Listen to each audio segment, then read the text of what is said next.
Look, I know I still owe you a shit ton of money, but I'm good for it, okay?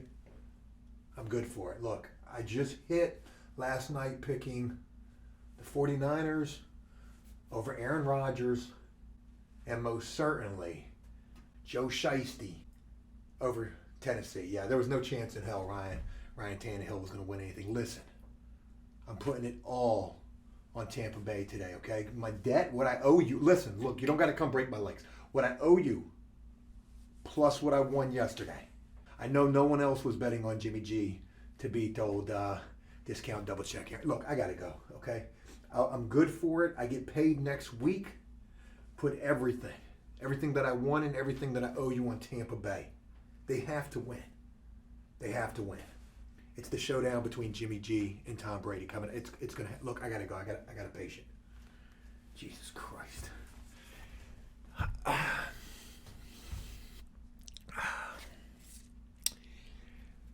Hey there. How you doing? I'm Dr. Kaczynski. I think I remember you. I think you came down to medical a week or two ago, if I can recall. Right. Yeah. You remember me? You had that big boil on your ass. We tried to pop it. You started kicking and screaming. I've never heard a grown man cry, scream, howl. Howl the way that you did. Yeah, you were unconsolable, I think is the proper word to say. I know you're probably a little confused right now, knowing that I am a doctor and you're down here in mental health. But I'm actually filling in for our other primary care physician who deals with mental health. They had a bit of a breakdown. Such a shame, such a shame.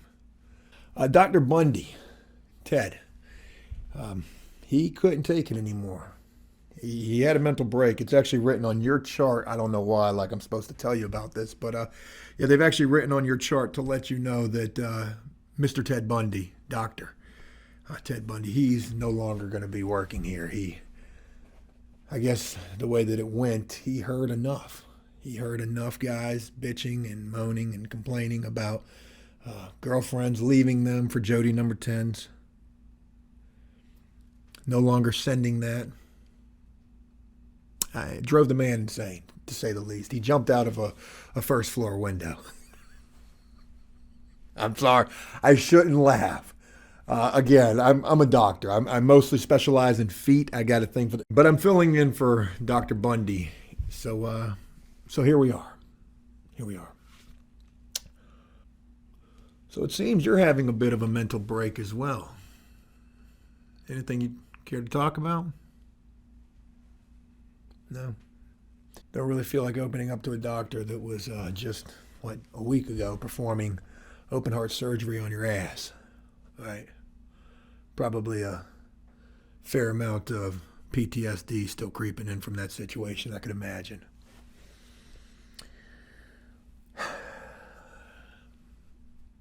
I didn't sign up for this, I got to be honest. They're paying me $400 an hour to be here, so how's the saying go? I actually learned it from some prisoners, as a matter of fact. Fake it. Something about faking it until you're making it. Is that right? You ever heard that? So here we are. Rightio. Look, you may not feel comfortable opening up just yet. Hopefully we can break the ice to a certain degree. Do you know your name?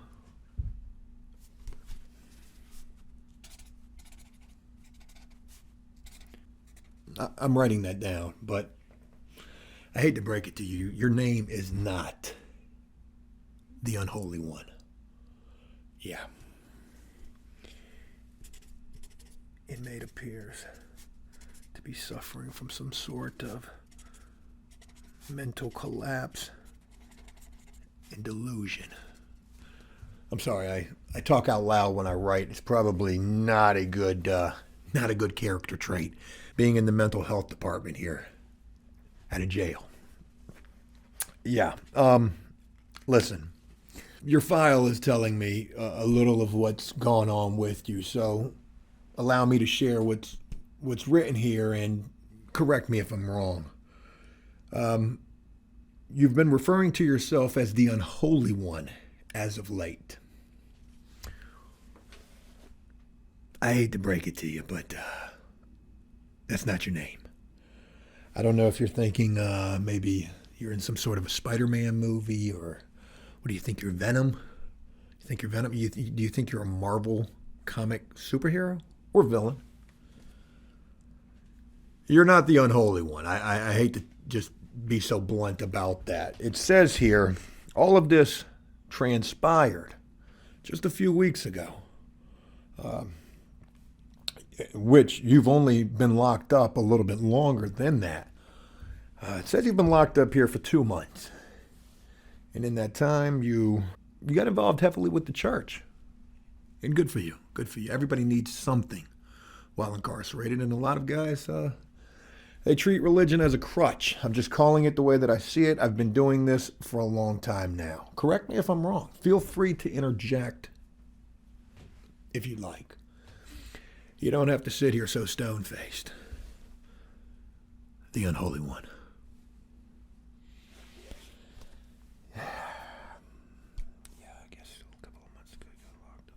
Yeah, so it says a couple of months ago you got locked up.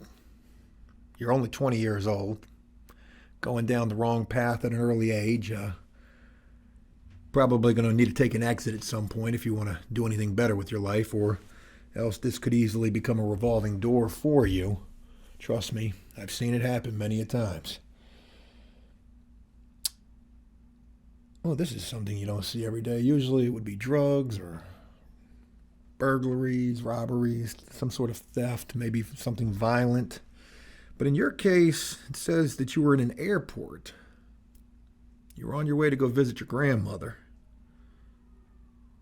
And they searched your baggage at the checkpoint, your carry-on, and they found a knife. And you got arrested for that. You got arrested for having a weapon in the airport. It says here you've got no prior criminal history, but there is a little bit of documentation about some mental health issues, depression, bipolar, manic episodes. So maybe that's what led to what happened when you went to court. Okay? We can talk about this if you want. I'm a prison doctor. I'm here for you. Or at least until the game comes on in just a little while. Do you fancy football at all? You don't.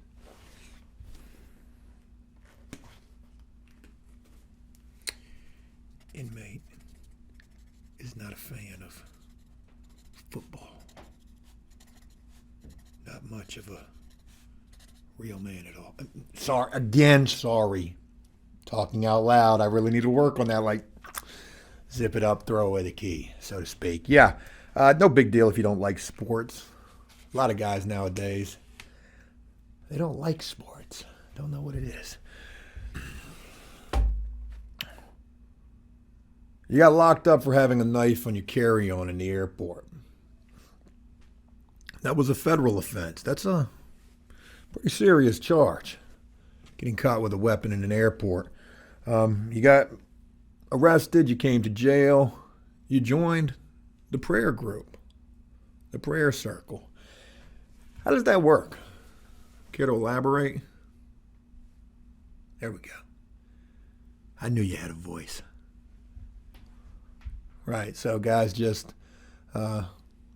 circle up in the evening time, prayer call. Probably a lot more prevalent when a guy's got court coming up the next day, I would imagine. It is. Yeah, I figured as much.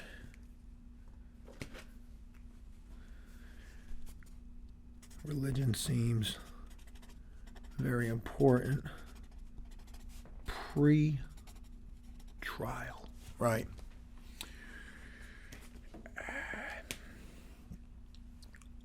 I want to say, first of all, good for you. Good for you as a young man facing a serious allegation, a serious charge, getting caught with a knife in an airport. It was probably an accident. Okay, we'll just pretend like it was an accident. You come to jail. You're probably scared to death. Oh, you weren't. You don't have to pretend here, okay? We can speak freely. And you didn't join a gang. That's what I want to say. You should give yourself a pat on the back right now that you did not join a gang. I'm proud of you. But instead of joining either the Bloods or the Crips or the ABs, you couldn't join the Bloods, the GDs, the MS3Ds. You joined a bigger car. Bigger than any set in any housing unit I can imagine. You got in God's car, as you should have, young man, as you should have. If there was a car that you could have got into while serving time, God's car most certainly was the one. It says here in your chart that you were taking this quite seriously. You actually became the housing unit preacher. Oh, you were the preacher's assistant. Okay. And again, that is a commendable, noble thing to do. I mean, it truly is. But it seems like, and correct me if I'm wrong, it seems like you may have been doing this, hoping that maybe God would be there when you went to that bond hearing. Am I right about that? It's okay. It's okay. You know what? It's almost better if you just admit it, right? Because there's so many guys that they probably wouldn't admit that. They'd say, no, that's not the case at all. I've always been religious.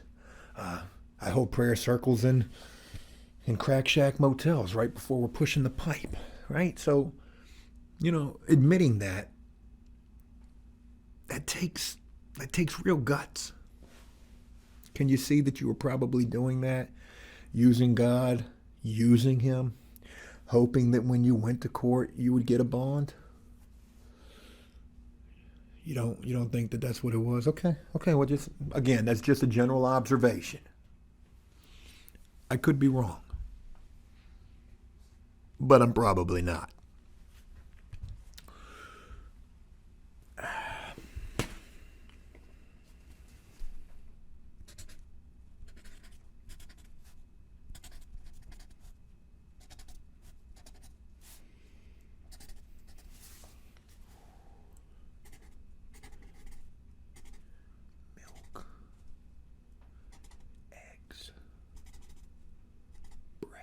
Sorry.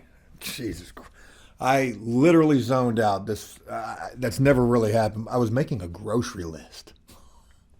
I think I'm going to try to hit the grocery store before the game comes on. Listen, maybe this will add a little clarity. Maybe it'll refresh your memory a little bit, so to speak.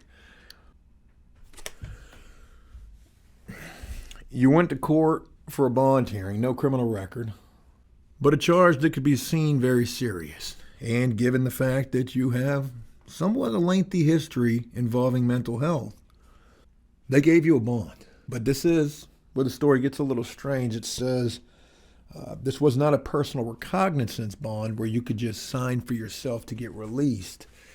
You had to have a guardian sign for you. Now, I can understand. You're 20 years old. You're grown. You don't need no guardian to sign for you.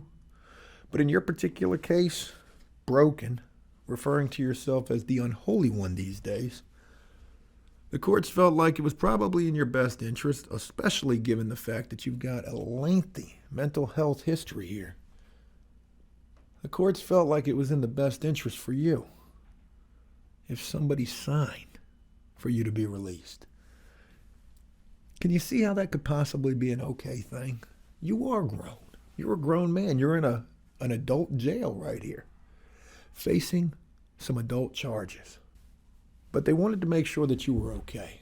The courts did. They wanted to make sure that somebody was going to be there for you. Not to babysit you, just to watch over you. Maybe to cuddle you. To be there for you. Sort of like I'm trying to be. Right here. Right now.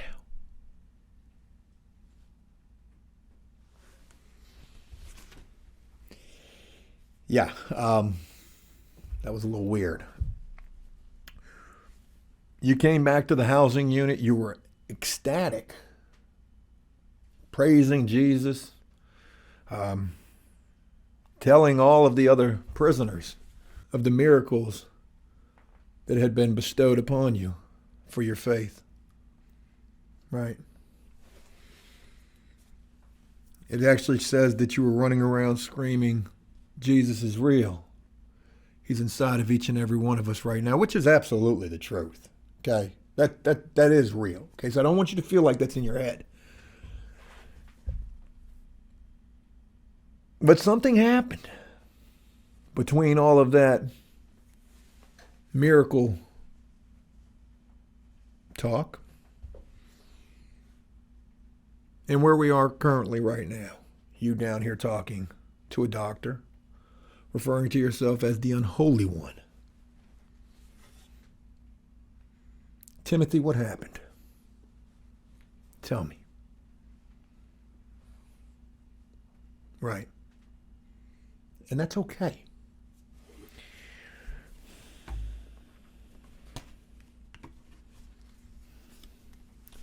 Nobody came for little Timothy. I'm sorry. I only say little because you're 20, right? Youngin', little whippersnapper, do-rag tied, super tight. Timothy, how did you feel when you realized that nobody was coming to get you? Nobody was going to be able to sign for your release. Is that what caused you to start feeling a little unwell? That's okay. That's okay. Let's see if this refreshes your memory at all. It says right here, okay, they document everything in these jails. Everything's recorded. Everything's on videotape. They said that shortly thereafter, the honeymoon phase, they referred to it as the honeymoon phase. You came back from court, you had a bond, you just needed a signature. They said you began to crack and become extremely hostile. And in fact, it's quoted here, a piece of a conversation I guess you had with another prisoner where another prisoner seems to have been trying to calm you down, telling you, Timothy, calm down. It's in God's hands now. Just pray about it. God's got you. And you were quoted as rebuttaling, saying, God, comma, question mark, God, comma, question mark. I'm not sure if that's proper. I'm not sure if Grammarly would approve of that. God, question mark, God, question mark. God can't help me now. I need a signature. Can God get me one of those? You remember that? You remember that conversation, Timothy? Not really. It's a little foggy. Is that where the unholy one was risen up inside of you? Probably. Look, I understand, right? I mean, I don't understand, but I try to relate. I can't imagine what it would be like to go to court knowing all you need is a signature to be released. And that signature never comes, right? I can imagine what that would do to a young man's psyche. You know, did you have any intentions at all of following through with, they interviewed other prisoners about you. It's crazy that they did this, but other prisoners said, Timothy became ambitious with religion. They said you wanted to go out and start your own congregation in church. Not anymore. That's for the birds. Can I quote you as saying that? F no. Satan is Timothy, calm down. Calm down. Timothy has lost his fucking mind. Sorry. God, I gotta stop with that, but I mean, it's pretty true, Timothy. You're, as the saying goes, Batshit crazy. Yeah. Look, I'm not a lawyer, though that would be pretty good. I'm a doctor. Okay? I'm nobody to sit here and try to give you any type of legal advice. But just calm down, okay? You're not the unholy one. Okay? You're Timothy Jeffrey Adams the fourth. Coming back to you, remember that? Long lineage of Timothy Jeffrey Adams in your family? Right. The unholy one is just a figment of your imagination. Okay? A character that was created inside of your screwed up head. When that proverbial carrot was dangled in front of your head, that proverbial carrot being a release. And, maybe this is for your own good. Maybe you do need to just sit it down for a little while. Figure out what you're really trying to do with your life. Are you trying to carry knives inside of airports for whatever reason? Or are you trying to go home and start you a church? Timothy Jeffrey Adams the fourth. Look, I feel like that's a good place for us to leave this, okay?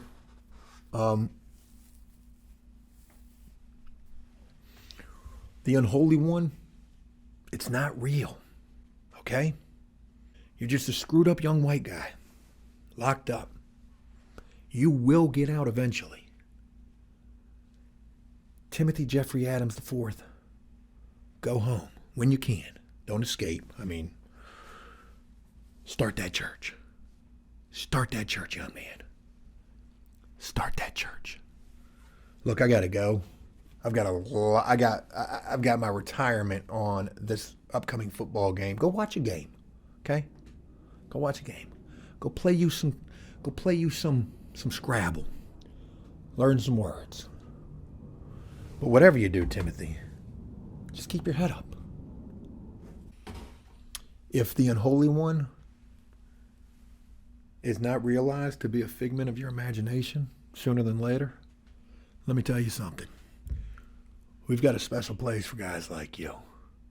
It's a 24-hour surveillance cell where we'll put you down there butt ball naked, temperature on 50. And all you'll have is a Kevlar vest / turtle suit to keep you company. Timothy, you better straighten up and fly right, young man. Because I can promise you, there's worse places you can be than general population. Take care now and get your head out of your ass. You're not a Marvel superhero, nor a villain. You're Timothy Jeffrey Adams IV. Remember that.